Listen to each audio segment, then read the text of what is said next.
Hello, this is Pete, or Kenshin1913, along with Mom. And this is another Cooking with Kenshin1913, and what are we making today?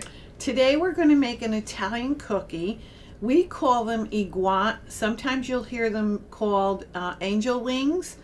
They're a very light, fried, crispy Cookie kind of thing. Yeah, they're and delicious. we've been baking up a storm because it's the holiday season. Okay, so what we're going to be using today is flour, eggs, oil, and baking powder. Afterwards, we're going to be using powdered sugar, and we need some type of a utensil to fry these in, and I happen to have a Fry Daddy. Yeah, we're gonna You could, if you don't have one of these, you can have a big kettle on your stovetop with oil, because what happens is after we cut these cookies, and you'll see what we're doing, we fry them up. Okay, so the first thing we're going to do is we're going to put the flour in the mixing. Yeah, that is 3 cups of flour. Now, remember, if you don't have a KitchenAid, you can do this all by hand. It's a little more time consuming and a little bit more arm work, but you definitely could do it by hand. Yeah, so then I'm going to put 3 teaspoons of baking powder. 3 teaspoons.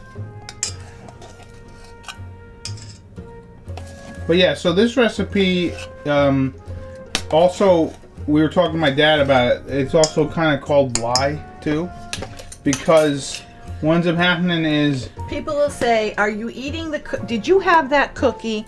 And they'll say, "Oh no, I didn't have any." And because when you're biting it, the powdered sugar may fall down your shirt. So what we're doing is we're mixing our baking powder into the flour.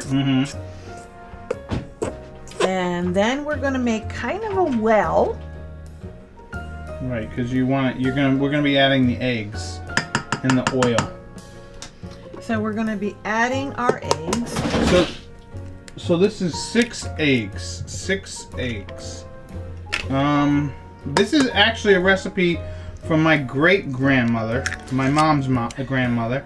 Yep, she always made these for the Christmas holiday. You can make them any time of the year, but it was traditional she would make these at this time of the year. Right, and actually, you think if 6 eggs is a lot, we already have this recipe, so this is already half of what my great-grandmother used to make. Yes, she used to do a double recipe. Yeah. Because she would give them out to all of her children. Yes. And grandchildren who were around. So we'd all get some of these cookies. Yeah, and these cookies are actually really good, because we'll show you what we do, but literally as they get older and staler, they become even more delicious. And then we're going to add our 1/4 cup of oil.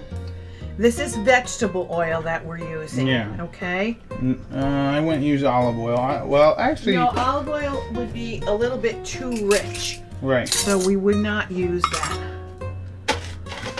So we're gonna clear up this here. Put our paddle on so that we could start it up. Start the process going. Start off slow. Right. You don't want to get a flour bath. And when my grandmother was alive, I didn't make these cookies. And I didn't even make them after she had passed for several years.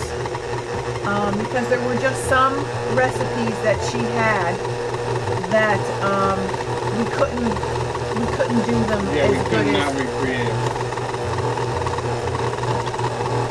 So yeah, it's you want to let that go.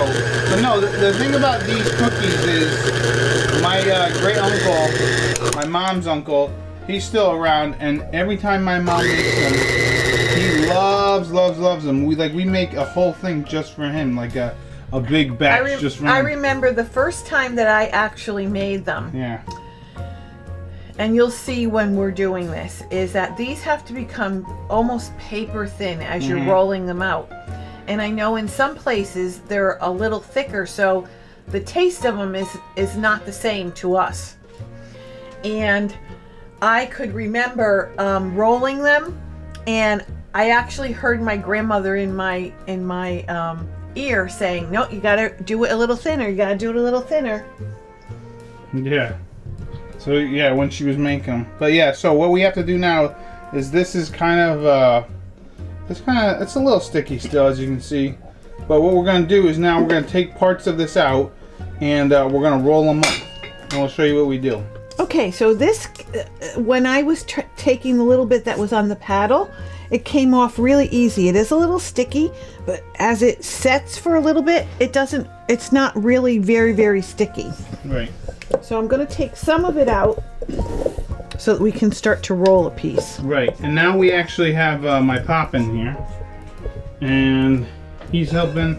We're getting our fryer warmed up, so when we start frying, we can show you what that is. But let's start with what we're doing here.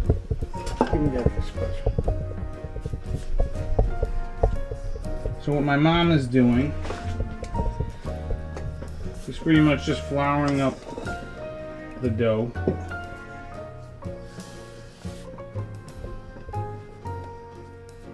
And just rolling it. And so yeah, this is the part where my mom was talking about how one year she was doing this and she was rolling it out, and it was a little thick, and she could hear it in her grandma's head, "It's too thin, you gotta roll it out a little more." No, too thick, too thick. Too thick. So she'd tell me, "No, it's gotta be paper thin, paper thin." Yeah. So yeah, you just So I do it in small pieces. Right. So it's easy to work with. Right. So it takes you a little bit longer than using big, you know, a whole bunch of dough. Right, and one time. This is kind of similar to another recipe that we do, which we might show you some other time. It's called strufeli, where you break them up into little balls, the dough up into little balls, and you fry them, and then you put them in honey with sprinkles. So yeah, the when we bought the this island here, this actually helped out quite a bit, didn't it? I remember last year when we were doing Yeah, this. because this is marble. You were like, "Oh my God, this is going by so well." So pretty much you just got to keep doing this, and you got to roll them out. Is that good? We'll get there. Yeah. Just got to keep rolling, and if it feels too sticky, you got to add more flour. Don't. Not a lot, not a lot. Yeah. Just a little bit so that some is on your table. Yeah. And some is on your hands. And I keep flipping it so it doesn't stick. Right. And just dust it a little bit.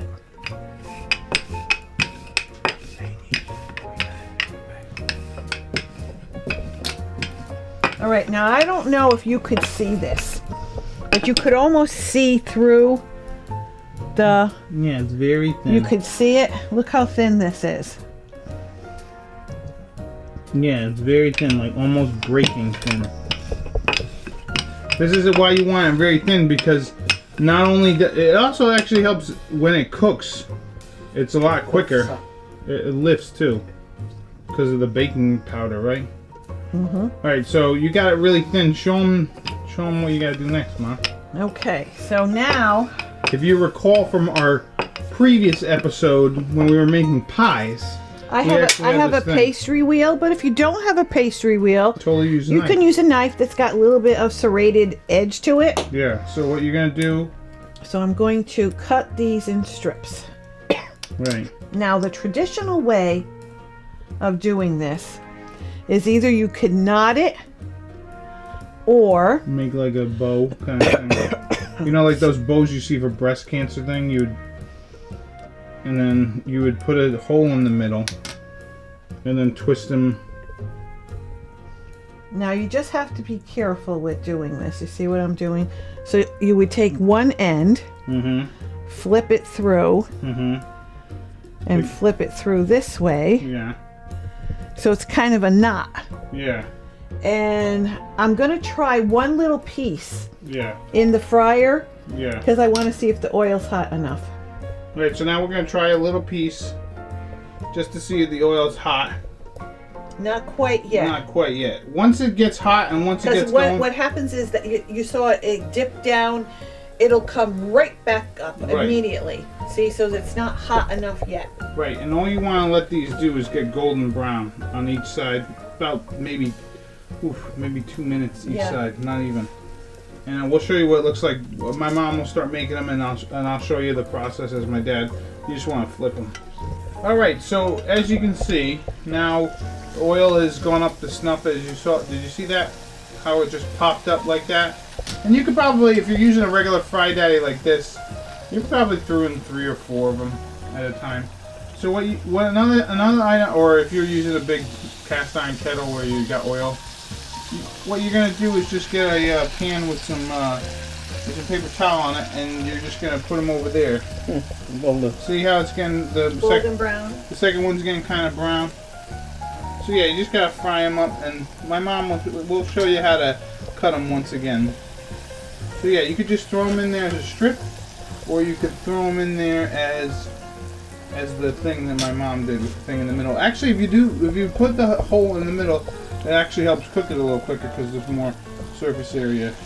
So what you're gonna do is place them on a rack to cool here, or on a pan, and then we're gonna eventually, when we get enough, we're gonna put them in a paper bag. It has to be paper, right? Yes. It has to be paper. Put them in a paper bag, and we're gonna put some confectionery sugar in them. Okay, so this is the first one that we rolled out. Yeah, we're just And gonna show the dough as it stands, it does dry out a little bit. So that's good. So it's not as sticky. Now I'm making them a little smaller. Yeah. You just got to be gentle with them. So remember, if you want to do that to make, they call it like the angel wing. Right. You could take it and turn it inside out. Yeah. So yeah, there you go. So yeah. Or you can do just a little line in the middle. Yeah, and that's always good just to help it cook a little faster. It's paper thin, so it really doesn't take too long. But yeah, so what we'll end up doing is frying the rest of this, or at least a moderate amount. We'll show you the pile that it makes. And then we'll come back and we'll show you what we do to finish it off. All right, we are back. We're not done, but I want to show you how thin. How thin this is. It's so thin. I don't know if you could see this marbling under there. Yeah, you see how you can literally see the marble? See how thin it is? Yeah. You can literally see the marble underneath it. That's how thin. My mom honestly told me to tape this part because she's like, make sure that they know how thin it's got to get. Yeah. Alright, so as you can see, we got ourselves a lot of a guant here, but this is not the end. Now remember, this is just half a recipe. Yeah, and your great-grandmother. So could you imagine if you do a whole recipe, you'd have piles. Yeah. It's really hard to cut it down any further. You could try it and do, instead of 6 eggs, 3 eggs, but anyway, it does make a nice batch. Yeah. Alright, so now we have ourselves a paper bag, and we're filling it and this with is cocaine. this is very important. So this is confectionery sugar. Yeah. Okay. We're dumping a crap load in. Like, I couldn't tell you how much. It's Probably just half a bag. This is a 2-pound bag. So maybe a pound of confectionery. At least. So now what we're going to do is we're going to gently put these in. And we're going to shake the bag. And because they're fried so quickly, you could see they're not greasy. Yeah, they shouldn't have been sticking with the thing for too long. Yeah, we're just going to chuck all these in. And then my mom is going to shake the bag.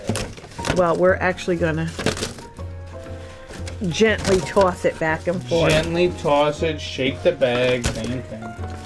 So yeah, we'll just finish putting this stuff And in. it's important to use a paper bag because these have to breathe. Yeah, and like I said in the beginning of the episode, these are actually even better days and days and days later. And when they're being stored, they're stored in the bag.